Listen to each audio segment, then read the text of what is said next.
مشہور برطانوی بحری جہاز ٹائٹینک جب حادثے کا شکار ہوا تو اس کے پاس 3 ایسے بحری جہاز موجود تھے جو ٹائٹینک کے مسافروں کو بچا سکتے تھے۔ سب سے قریب جو جہاز موجود تھا اس کا نام سسمین تھا اور وہ حادثے کے وقت ٹائٹینک سے صرف 7 میل کی دوری پر تھا۔ سسمین کے عملے نے نہ صرف ٹائٹینک کے عملے کی طرف سے فائر کیے گئے سفید شعلے جو کہ انتہائی خطرے کی صورت میں فضا میں فائر کیے جاتے ہیں دیکھے تھے، بلکہ مسافروں کی آہ و بکا کو بھی سنا۔ لیکن کیونکہ سسمین کے لوگ غیر قانونی طور پر انتہائی قیمتی سمندری حیات کا شکار کر رہے تھے اور نہیں چاہتے تھے کہ پکڑے جائیں، لہٰذا ٹائٹینک کی صورتحال کا اندازہ ہوتے ہوئے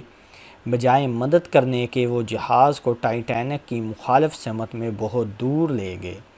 یہ جہاز ہم میں سے ان لوگوں کی نمائندگی کرتا ہے جو اپنی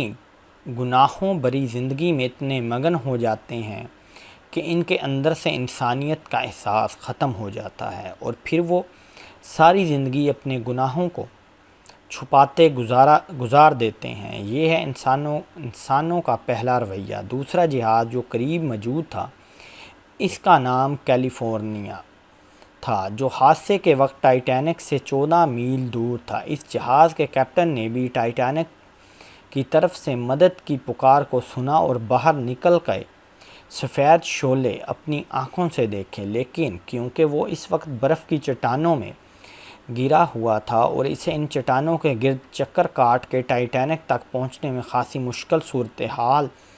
سے دوچار ہونا پڑتا، لہٰذا کیپٹن نے اس کی بجائے دوبارہ اپنے بستر میں جانا اور صبح روشنی کا انتظار کرنا مناسب سمجھا۔ صبح جب وہ ٹائٹینک کی لوکیشن پہ پہنچا تو ٹائٹینک کو سمندر کی تہہ میں پہنچے 4 گھنٹے گزر چکے تھے اور ٹائٹینک کے کیپٹن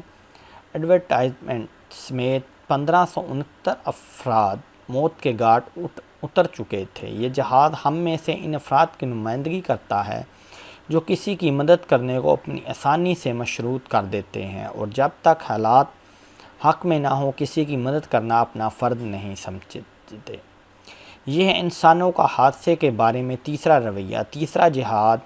کارپاتھیا تھا جو ٹائٹینک سے 68 میل دور تھا۔ اس جہاز کے کیپٹن نے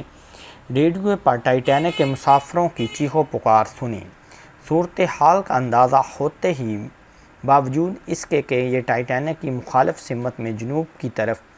جا رہا تھا، اس نے فوراً اپنے جہاز کا رخ موڑا اور برف کی چٹانوں اور خطرناک موسم کی پرواہ کیے بغیر مدد کے لیے روانہ ہو گیا۔ اگرچہ یہ دور ہونے کے باعث ٹائٹینک کے ڈوبنے کے 2 گھنٹے بعد لوکیشن پہ پہنچا، لیکن یہی وہ جہاز تھا جس نے لائف بوٹس پر امداد کے منتظر ٹائٹینک کے باقی ماندہ 710 مسافروں کو زندہ بچایا تھا اور انہیں بحفاظت نیو یارک پہنچا دیا تھا۔ اس جہاز کے کیپٹن آرتھر روسٹن کو برطانوی نیوی کی تاریخ کے چند بہادر ترین کیپٹنز میں شمار کیا جاتا ہے اور ان کے اس عمل پر انہیں کئی سماجی اور حکومتی ایوارڈ سے بھی نوازا گیا ہے۔ ہماری زندگی میں ہمیشہ مشکلات رہتی ہیں، چیلنجز رہتے ہیں، لیکن وہ جو ان مشکلات اور چیلنجز کا سامنا کرتے ہوئے بھی انسانیت کی بھلائی کے لیے کچھ کر جائیں، انہیں ہی انسان اور انسانیت یاد رکھتی ہے۔ دعا کریں اللہ کسی کی مدد کی توفیق دے، کیونکہ یہ